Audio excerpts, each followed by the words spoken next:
ഭാവനയെ സൂര്യയുടെ വീട്ടിലിട്ട് ഒന്നും ചെയ്യാൻ പറ്റില്ല. അവിടെ വെച്ച് അവൾക്ക് എന്തെങ്കിലും സംഭവിച്ചാ തൂങ്ങുന്നത് ജയനിർമ്മലയായിരിക്കും. അതൊരു വിഷയമാണ്.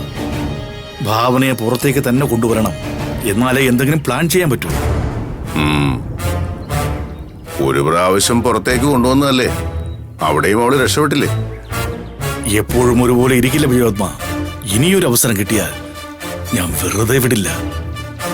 അങ്ങനെയാണെങ്കിൽ ജയനിർമ്മല തന്നെ വിചാരിക്കണം. ജയനിർമ്മലയെ കണ്ട് വിജയപത്മ ഒന്ന് സംസാരിക്കണം, എന്നാലേ എനിക്കല്പം മനസ്സമാധാനം കിട്ടൂ. ഞാനിപ്പോ തന്നെ വിളിച്ച് സംസാരിക്കാം.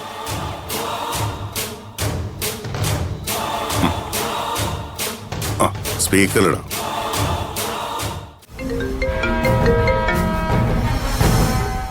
വിജയപത്മ. ജയനിർമ്മലേ, ഇപ്പൊ സംസാരിക്കാൻ പറ്റുമോ? പറഞ്ഞോളൂ. എന്താ? അതെ, ഞാനും അനിരുദ്ധനും ഉണ്ട്. എന്താ വിജയപത്മ, എന്തെങ്കിലും പ്രശ്നമുണ്ടോ? പ്രശ്നമുണ്ട് ജയനിർമ്മലേ. ഭാവനയെ ഇനി വെച്ചോണ്ടിരിക്കാൻ പറ്റില്ല. അത് തന്നെയാ എന്റെ ലക്ഷ്യം.